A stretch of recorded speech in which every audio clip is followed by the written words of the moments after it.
You're in a conversation and someone says, critical theory helps identify and end oppression, so anyone who cares about putting a stop to oppression should support critical theory.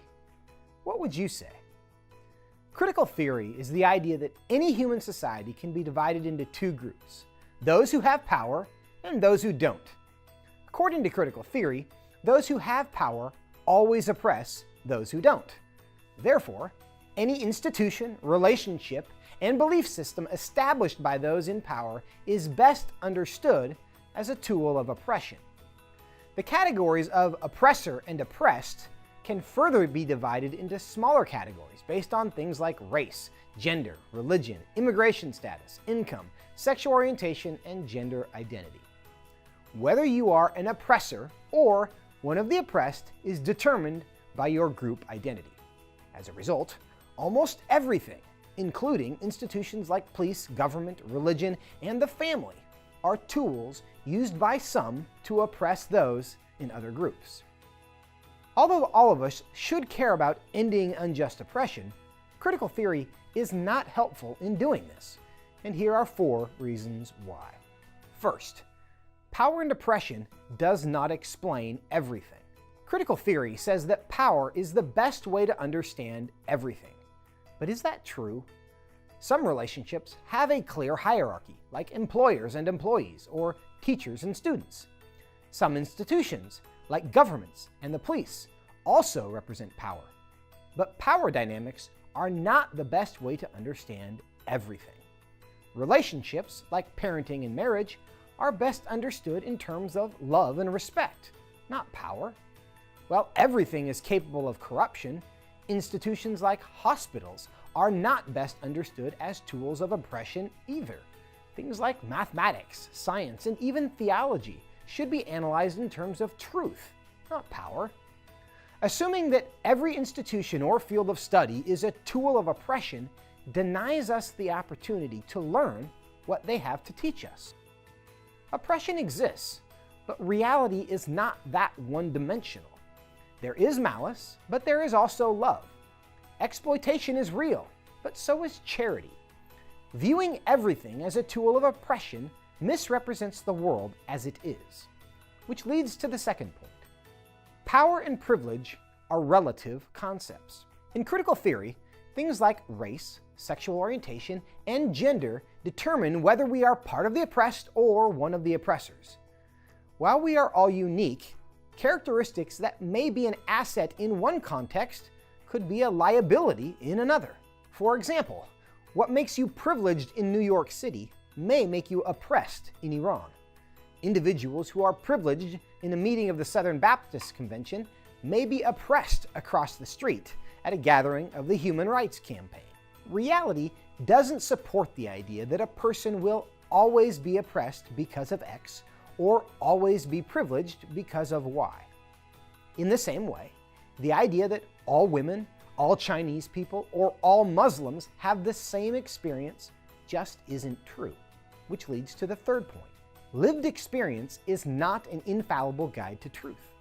Critical theory argues that the lived experience of oppressed groups gives them unique insights into truth that should not be challenged.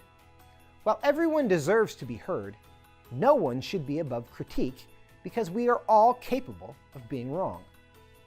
Does an allergic reaction to vaccines mean I have an unchallengeable access to truth about vaccine safety?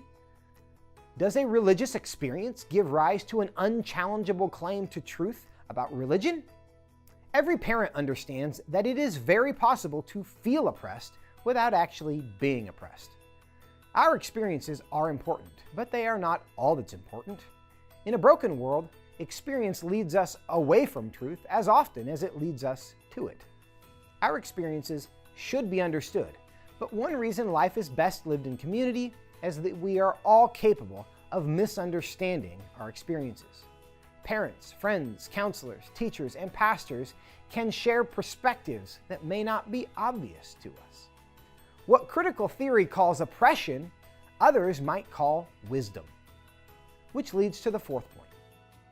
Critical theory is self-defeating because it ignores the power dynamics it creates. Critical theory claims that when one group gains dominance over another, it should be overthrown. In some places, however, critical theory has the power. Therefore, by its own rules, in places like public universities, critical theory should be overthrown by those it silences and oppresses, who, coincidentally, happen to be the same people critical theory overthrew to begin with. Effectively, critical theory calls for endless revolution and discontent in the name of preventing anyone from ever having power. Though the abuse of power is undeniably bad, social order is undeniably good.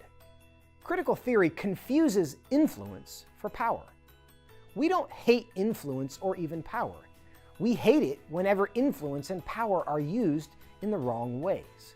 Instead of revolting against everything that has influence, we should see to it that cultural influences are used on behalf of what is good, true, and beautiful.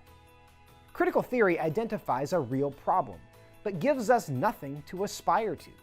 We don't want to be mad at each other all the time. We want to understand how a world full of people who are different can live together cooperatively. That certainly requires us to understand how power dynamics work, but it requires us to understand many other things as well.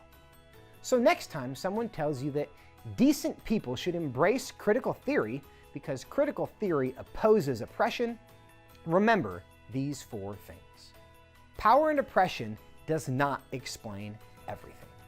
Power is real and oppression exists, but so does love, kindness, respect, and charity. And sometimes they're a better explanation for what we see. Power and privilege are relative concepts. Your privilege may not extend to the next room, much less the next country. Lived experience is not an infallible guide to truth. We all have unique experiences and we all deserve to be understood. But our experiences don't make us right, and none of us is above critique. Critical theory is self-defeating because it ignores the power dynamics it creates. Once the oppressed take power from the oppressors, that makes them the oppressors. And then we start all over again. What sense does that make? For What Would You Say? I'm Joseph Backholm. Hey, I hope you loved the video. If you did, make sure you hit subscribe so you can see the next one.